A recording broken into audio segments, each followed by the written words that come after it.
चलो नया chapter start कर रहे हैं, reproductive health.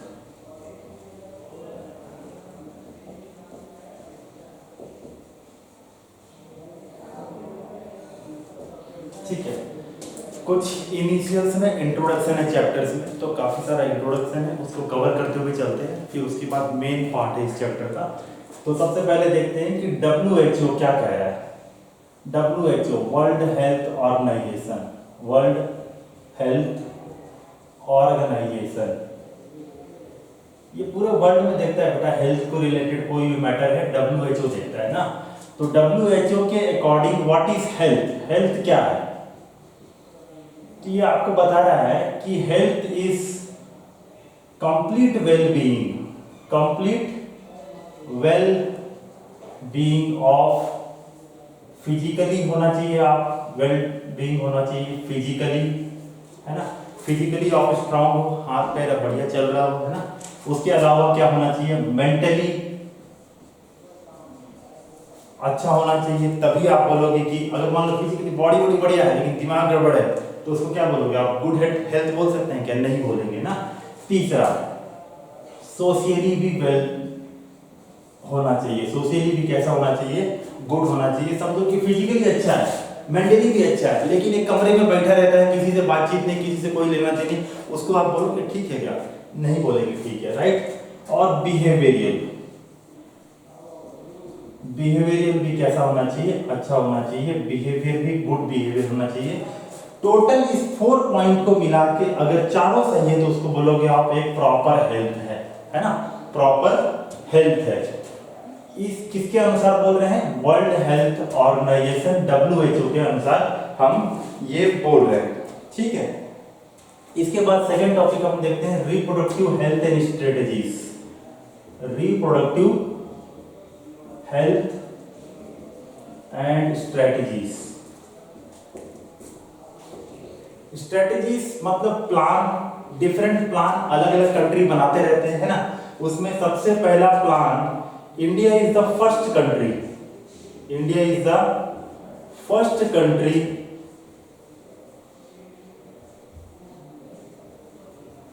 To implement family planning, to implement family planning. Family planning लाने वाला अगर कोई कंट्री है पहला, तो वो कौन सा है? इंडिया है। फैमिली प्लानिंग कब लाया था? 1951 में लेके आए थे। क्या एम था? Social goal. कुछ सोशल गोल्स होते हैं कि पॉपुलेशन कंट्रोल करना है ना।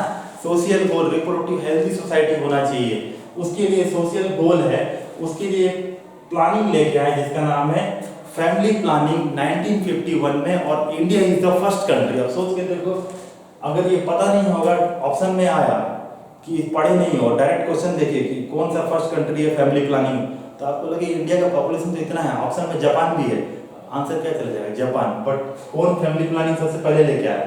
इंडिया, ठीक है, 1951 में। दूसरा प्रोग्राम है रिप्रोडक्टिव चाइल्ड हेल्थ। ये पहला प्रोग्राम हो गया, रिप्रोडक्टिव चाइल्ड हेल्थ। ये प्रोग्राम का नाम है RCH, रिप्रोडक्टिव चाइल्ड हेल्थ। इसमें क्या क्या है? इसमें आपके पास क्या क्या उद्देश्य है इसका? इसका उद्देश्य है कि अवेयरनेस फैलाना है, फैसिलिटीज प्रोवाइड कराना है और सपोर्ट देना है। किस चीज के लिए? इतना सब क्यों करना है? To gain reproductively healthy society, to gain reproductively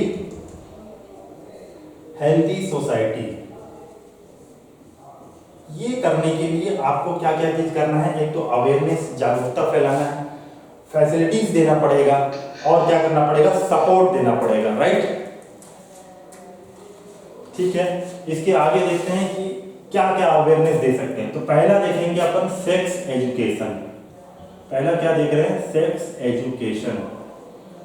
sex education कौन कौन, कई प्रकार के इसमें मिथ है ना, कुछ मिथ्या है, मिथ्स बोलते हैं, मिसकंसेप्शन है कई सब प्रकार का, कि एड्स वाला, किसी को एड्स है, उसके साथ खाना खाओगे तो आपको भी एड्स हो जाएगा, उसके साथ घूमने जाओगे तो एड्स हो जाएगा, ये करोगे तो वो हो जाएगा। वो कई प्रकार के झूठे कहानी चलते रहते हैं। तो उसको क्लियर करने के लिए क्या है, सेक्स एजुकेशन इज इंपॉर्टेंट, है ना।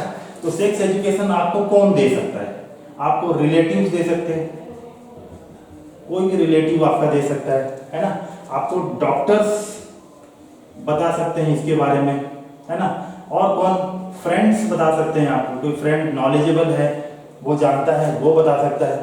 फिर कौन बता सकता है, मैं बता सकता हूँ, है ना। टीचर बता सकता है कि क्या क्या चीज अवेयरनेस का मैटर है, क्या क्या चीज को हमको जानना चाहिए। इसके अलावा आपको पेरेंट्स भी बता सकते हैं, पेरेंट्स भी आपको गाइड कर सकते हैं ना। मेंस्ट्रुएशन साइकिल को लेके कई प्रकार का मिथ्स रहता है, मिथ्या रहता है, झूठे कंसेप्शन रहते हैं, वो सब। इसके अलावा और क्या, प्रिंट मीडिया, न्यूज़पेपर में छाप दो, कोई लेख छाप दो, कुछ आर्टिकल छाप दो, है ना। Print media, audio visual media, audio visual media से आपको पता चल सकता है। कई प्रकार के एनजीओ, है ना। एनजीओ मतलब non governmental agencies, non governmental agencies, ये आपको हेल्प कर सकते हैं, है ना। इसके अलावा गवर्नमेंट भी आपको हेल्प कर सकता है। गवर्नमेंट का आप देखे होंगे कई प्रकार का, गवर्नमेंट का बड़ा बड़ा पोस्टर लगा होता है, हम दो हमारे दो, ये अच्छा है, वो अच्छा है, प्रोटेक्शन लें, क्या लें, है ना, वो सब चीज लगा रहता है। तो इतने प्रकार का हमको क्या है, अवेयरनेस हो सकता है। इसके अलावा अगला काम क्या कर सकते हैं, एडुकेटिंग पीपल, सेकेंड पॉइंट, ये हो गया पहला पॉइंट। सब रिप्रोडक्टिव चाइल्ड हेल्थ के अंदर पढ़ रहे हैं सब चीज, ठीक है। Second point, educating people, educating peoples, किस बारे में एडुकेट करेंगे,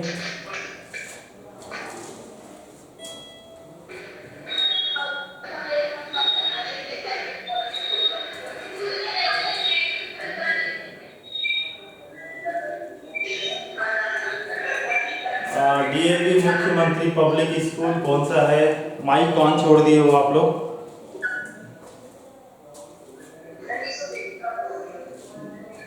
ठीक है, एडुकेटिंग पीपल किसके बारे में, बर्थ कंट्रोल ऑप्शन,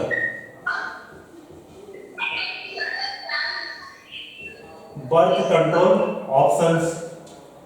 दूसरा, सेक्स रेशियो के बारे में, sex ratio means equal male होना चाहिए इक्वल फीमेल पे, है ना भाई। जैसे कि 100 मेल पे कितने फीमेल हैं सोसाइटी में, ये मैटर करता है ना बेटा। 1000 मेल पे 1000 फीमेल हो, this is good sex ratio. 1000 male है 900 फीमेल है, this is not good sex ratio for any healthy society. DAV मुख्यमंत्री public school, please switch off your mic.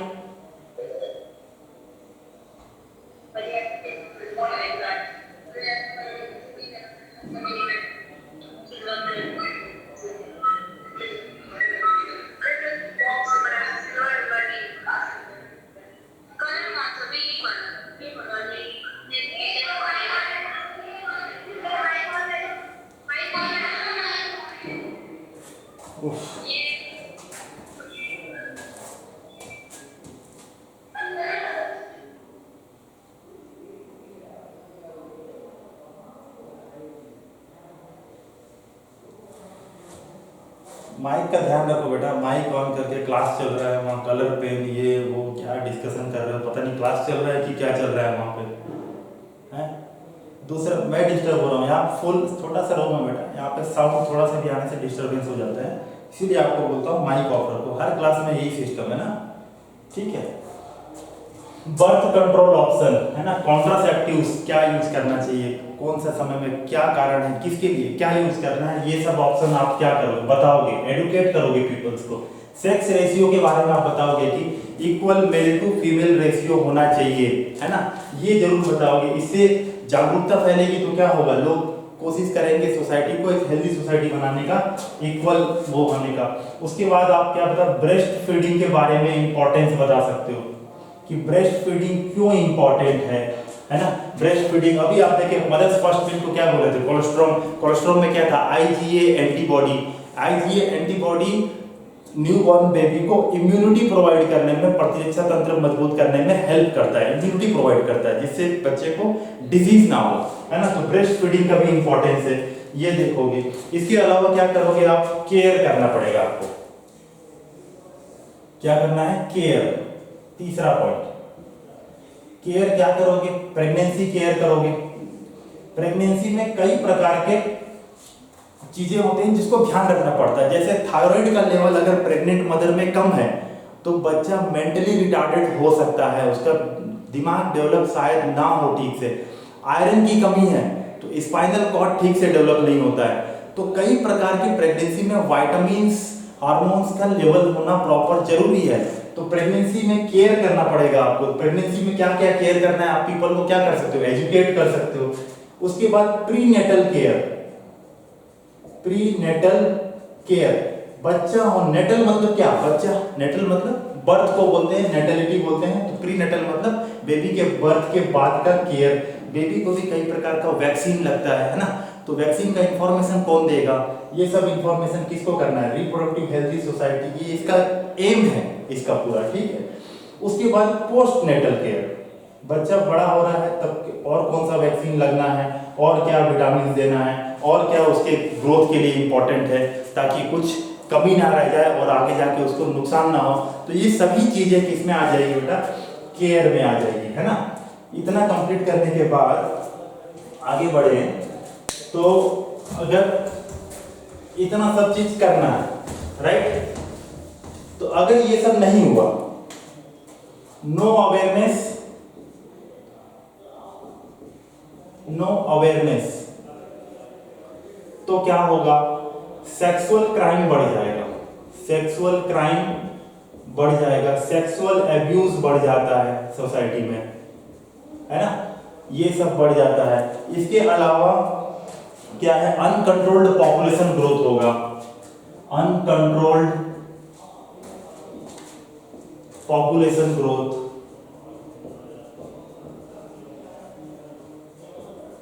ये सब चीजें होंगी अगर नो अवेयरनेस है। नो अवेयरनेस, नो एजुकेशन, अगर एजुकेशन नहीं है, अवेयरनेस नहीं है, तो sexual related disease, crime, abuse सब बढ़ जाएगा, अनकंट्रोल्ड पॉपुलेशन होने लगेगी, राइट। अब इसको इंप्लीमेंट करने के लिए क्या क्या करना है ना भाई, इतना सारा सब बता दिए, सेक्स एजुकेशन सर ये बताएंगे, ये बताएंगे। तो केयर में, प्रेगनेंसी में केयर करना है, प्रीनेटल केयर करना है, पोस्टनेटल केयर करना है, birth control option, sex ratio, breast feeding, कई प्रकार की चीजें हैं, मिथ्स है, मिसकंसेप्शन है। तो इसको इंप्लीमेंट खाली बात करने से नहीं होगा, इंप्लीमेंट करने के लिए कुछ फैसिलिटीज चाहिए, है ना। तो इंप्लीमेंटेशन प्लान पढ़ रहे हैं इसका, इंप्लीमेंटेशन प्लान। क्या क्या चाहिए आपको, पहला चीज तो ये चाहिए कि मेडिकल इक्विपमेंट चाहिए सर, कुछ भी डिजीज चेक करना है तो क्या लगेगा, मेडिकल इक्विपमेंट्स लगेंगे। मेडिकल इक्विपमेंट ऐसा चलाने वाला कोई नहीं है तो प्रोफेशनल असिस्टेंस लगेगा, प्रोफेशनल असिस्टेंस लगेगा आपको। कौन कौन आ जाएंगे इसमें, डॉक्टर्स आ जाएंगे, नर्सेस आ जाएंगे, है ना, ये सब लगेंगे। क्यों लगेंगे इसके लिए बताएं अगर, तो आपके पास क्या क्या है, STD, सेक्सुअली ट्रांसमिटेड डिजीज, इसको कौन ट्रीट करेगा बेटा, कौन देखेगा, कौन टेस्ट करेगा, डॉक्टर्स, नर्सेस, है ना। इसके अलावा इनफर्टिलिटी है, इनफर्टिलिटी मतलब फर्टाइल नहीं है, इनफर्टिलिटी, बेबी पैदा नहीं हो पा रहा है, टाइम हो चुका है, शादी को कई साल हो गए हैं, बेबी पैदा नहीं हो रहा, करना चाहते हैं लेकिन नहीं हो रहा, इनफर्टिलिटी है। या फिर इसके अलावा क्या हो सकता है, मेंस्ट्रुएशन रिलेटेड प्रॉब्लम है, मेंस्ट्रुअल रिलेटेड प्रॉब्लम्स है। इसके लिए भी आपको कौन लगेगा, डॉक्टर लगेगा, है ना, इसके लिए भी कौन लगेगा, आपको डॉक्टर लगेगा। इसके अलावा प्रेगनेंसी है, प्रेगनेंसी को कौन देखेगा, डॉक्टर देखेगा, अपन थोड़ी ना बैठ के देखेंगे घर में, है ना, प्रेगनेंसी में डॉक्टर लगेगा।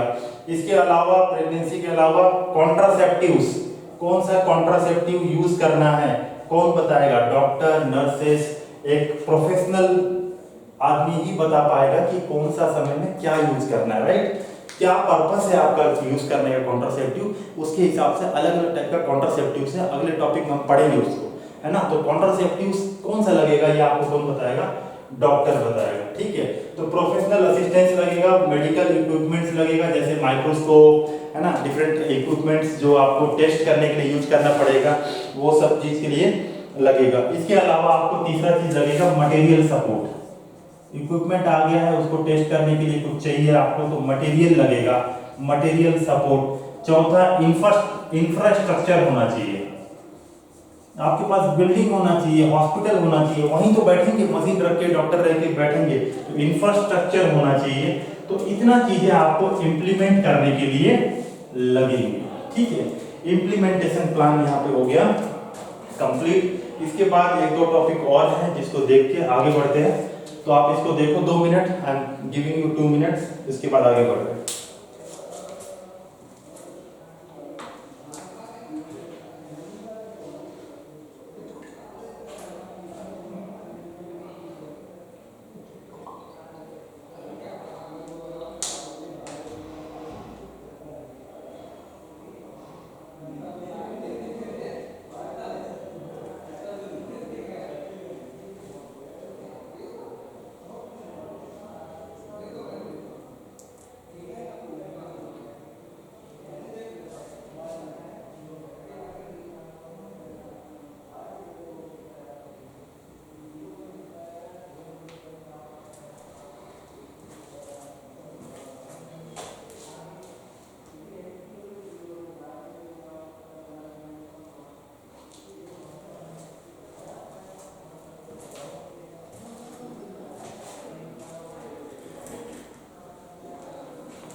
चलो आगे बढ़ते हैं।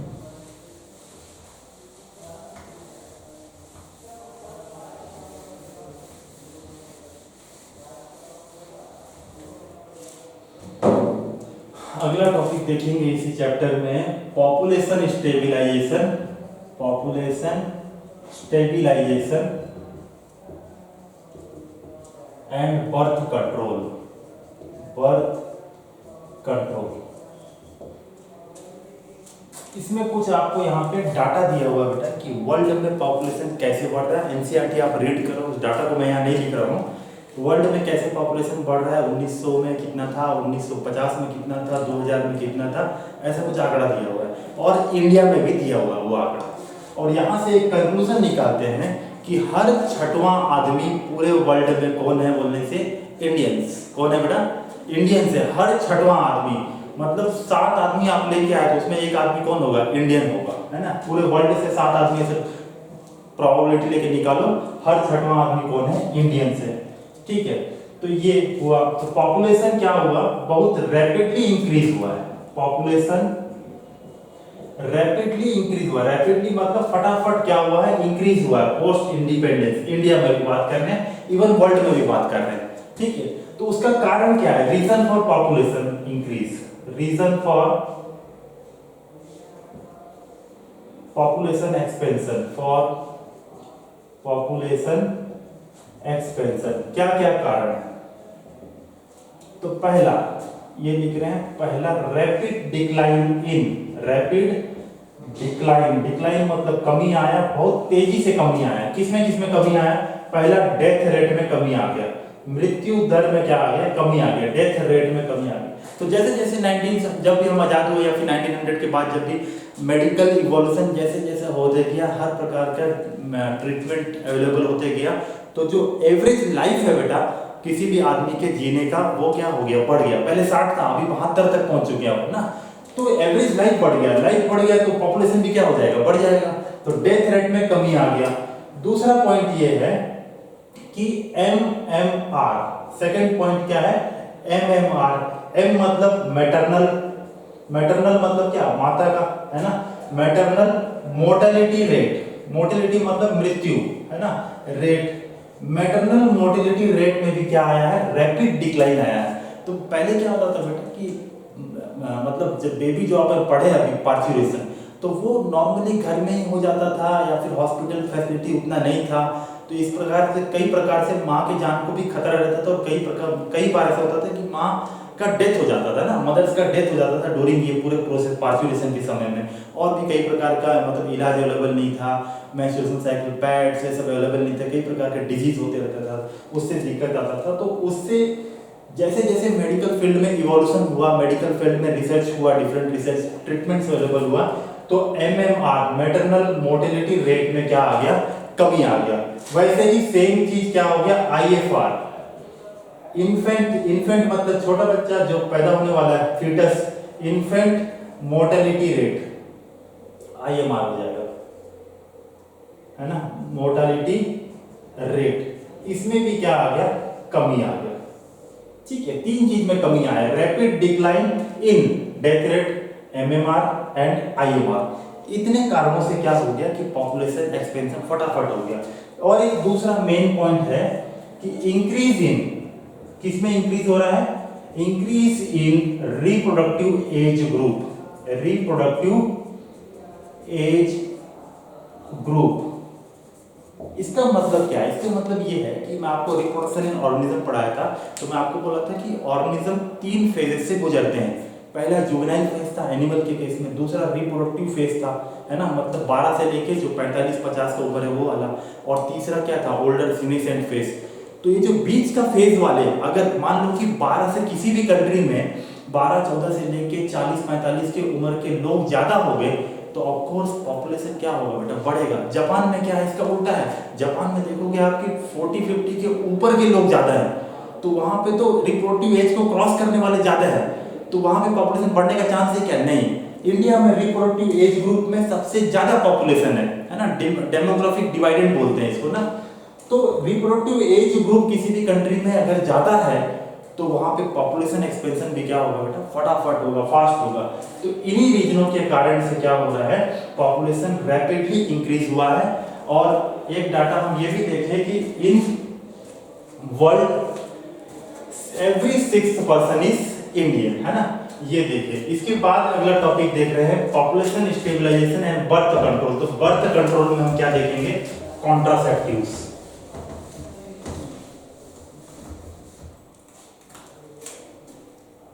कॉन्ट्रासेप्टिव्स, कॉन्ट्रासेप्टिव्स का काम क्या है?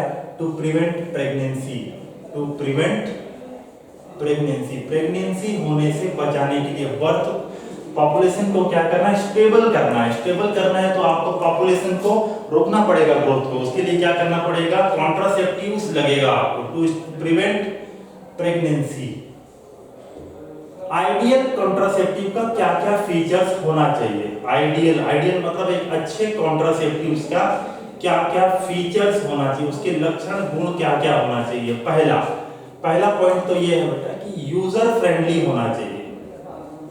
यूजर फ्रेंडली होना चाहिए। यूजर फ्रेंडली मींस कि यूजर आराम से बिना कोई तकलीफ के खुद को यूज करना है तो खुद ही अकेला कंफर्टेबली यूज कर सके, उससे उसको दिक्कत नहीं होना चाहिए, यूजर फ्रेंडली होना चाहिए, है ना। दूसरा चीज है इजीली अवेलेबल होना चाहिए, इजीली अवेलेबल होना चाहिए, ठीक है। Easily available. अब कोई कॉन्ट्रासेप्टिव है, जरूरत है दंतेवाड़ा मिल रहा है रायपुर में, फिर आपको बनतौड़ा से रायपुर गए, वहाँ पूरा काम खत्म हो गया उतना समय में। तो इजीली अवेलेबल होना चाहिए, कहीं पे भी मिल जाए ऐसा चीज हो, उसको अपन क्या बोलेंगे, आइडियल कंट्रासेप्टिव्स बोलेंगे। तीसरा चीज रिवर्सिबल होना चाहिए। रिवर्सिबल मतलब है कि आप यूज किए उसको तो वापस रिवर्सिबल होना, ऐसा नहीं कि यूज किए वो परमानेंट हो गया, ऐसा नहीं होना चाहिए। कैसा होना चाहिए, रिवर्सिबल होना चाहिए, तीसरा कंडीशन। चौथा कंडीशन है कि इफेक्टिव होना चाहिए। इफेक्टिव होना चाहिए, इफेक्टिव भी नहीं है, आप यूज कर रहे हो इफेक्टिव भी नहीं है, आप यूज करने के बाद प्रेगनेंसी हो गया तो फिर कोई मतलब नहीं है ऐसे कॉन्ट्रासेप्टिव्स का। कैसा होना चाहिए, इफेक्टिव होना चाहिए। इसके अलावा नो साइड इफेक्ट, कोई साइड इफेक्ट नहीं होना चाहिए। आप इसको प्लेजर के लिए यूज कर रहे हो तो साइड इफेक्ट हुआ तो फिर दिक्कत ही है ना, नो साइड इफेक्ट। इसके अलावा सेक्सुअल डिजायर, सेक्सुअल डिजायर को effect should not affect sexual desire, sexual desire को अफेक्ट नहीं करना चाहिए, should not affect sexual desire. Sexual desire जो जनरेट होता है बॉडी में उसको अफेक्ट नहीं करना चाहिए। इतने कैरेक्टर अगर किसी कॉन्ट्रासेप्टिव में है तो उसको आप बोल सकते हो ये एक आइडियल कॉन्ट्रासेप्टिव है। क्या क्या है, पहला यूजर फ्रेंडली होना चाहिए, दूसरा इफेक्टिव होना चाहिए, तीसरा रिवर्सिबल होना चाहिए, चौथा साइड इफेक्ट नहीं होना चाहिए, इजीली अवेलेबल होना चाहिए और सेक्सुअल ड्राइव को इफेक्ट नहीं करना चाहिए। इतना पैरामीटर किसी कॉन्ट्रासेप्टिव्स में है and that is ideal contraceptive. एक अच्छा कॉन्ट्रासेप्टिव उसको आप बोल सकते हो, ठीक है। तो इसको एक बार आप देखो, फिर हम कॉन्ट्रासेप्टिव्स का टाइप्स देख रहे हैं जो हमको इस चैप्टर में पढ़ना है। यहाँ से आपका रियल चैप्टर स्टार्ट हो गया ना बेटा, अभी तक बहुत सारा चीज कहानी चल रहा था, कॉन्ट्रासेप्टिव से यहाँ से क्वेश्चंस आने के लिए आपके पास रेडी हो रहा है अभी, तो इसको देखो फिर आगे बढ़ो।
चलो आगे बढ़ते हैं।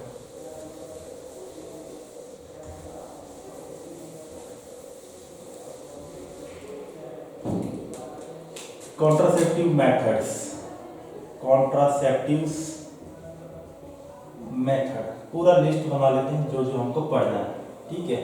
पहला मेथड होगा नेचुरल मेथड। पहला मेथड कौन सा होगा, नेचुरल मेथड। दूसरा आपको दिया हुआ है एनसीईआरटी में बैरियर मेथड, बैरियर। तीसरा दिया हुआ है आपको आईयूडीज, आईयूडी है ना, जब डिटेल में पढ़ेंगे तब देखेंगे व्हाट इज आईयूडी। चौथा आपको दिया हुआ है ओरल कॉन्ट्रासेप्टिव्स, ओरल कॉन्ट्रासेप्टिव्स है ना, मुंह से लेने वाला जो होगा वो ओरल कॉन्ट्रासेप्टिव्स कहलाएगा। उसके बाद आपको दिया हुआ है इंजेक्टेबल्स, इंजेक्शन से लेने वाला क्या कहलाएंगे, इंजेक्टेबल्स कहलाएंगे, ठीक है। इसके अलावा लास्ट में एक मेथड है जिसको हम बोल रहे हैं सर्जिकल मेथड।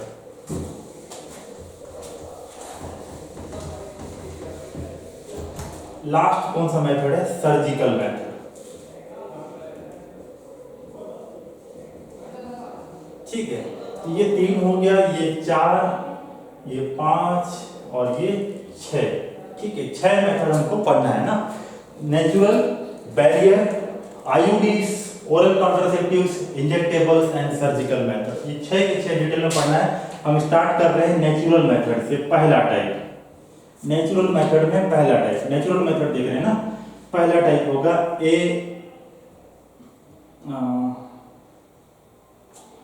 पहला टाइप क्या होगा? अब्सेंटिस, सेक्सुअल अब्सेंटिस, सेक्सुअल अब्सेंटिस। अब्सेंटिस मतलब वही क्लास में क्या है, नाम लेने से प्रेजेंट अब्सेंट, तो यहाँ क्या हो जाना है? अब्सेंट हो जाना है, सेक्सुअल अब्सेंटिस। कैसे अब्सेंट होना है समझो बात को।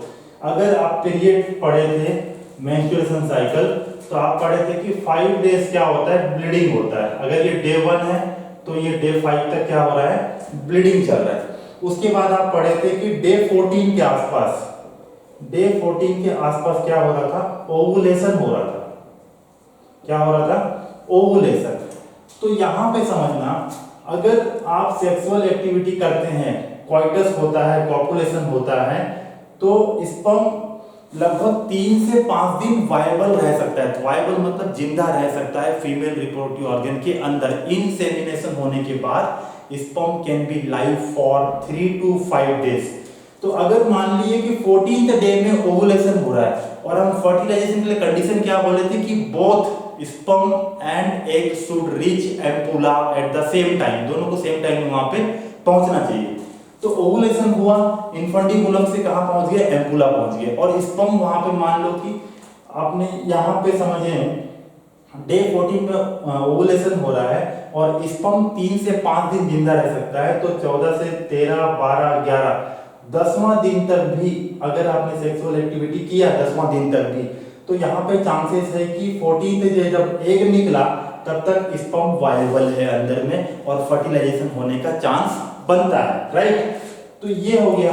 उसके बाद 14 दिन के निकलने के बाद करीब करीब 1 से लेके 2 दिन, 48 आवर तक एग जिंदा रह सकता है। तो यहाँ पे पीछे भी 2 दिन, ओवुलेशन के पीछे 2 दिन ले लो, और सामने 4-5 दिन ले लो। ये जो पीरियड है, इस पीरियड में हाई चांसेस ऑफ प्रेगनेंसी है, हाई चांसेस ऑफ प्रेगनेंसी है।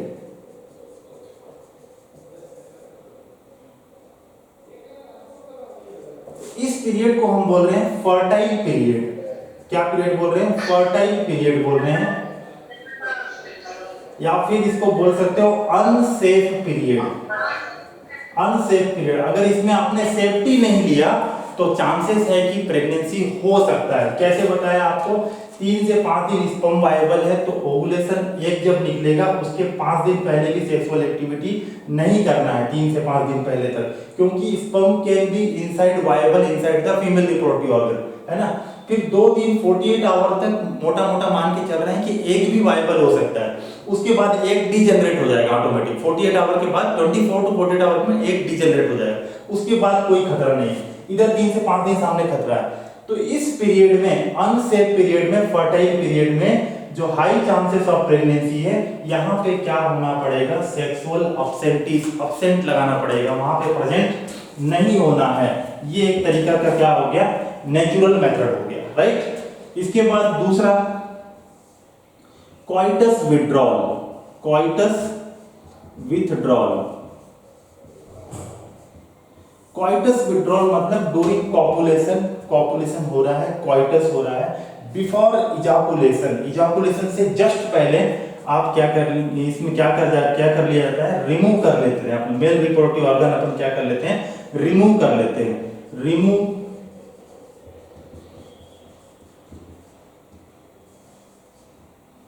Before ejaculation, before ejaculation, ejaculation से पहले क्या कर लो?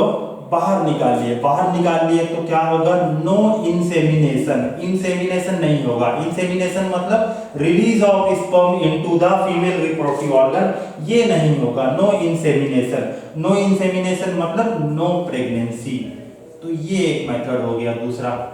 कॉइटस विथड्रॉल, विथड्रॉल मतलब होता है निकालना, है ना। तीसरा मेथड, इसको पढ़ के खत्म कर रहे हैं, लास्ट है ये, लैक्टेशन एमिनोरिया। लैक्टेशन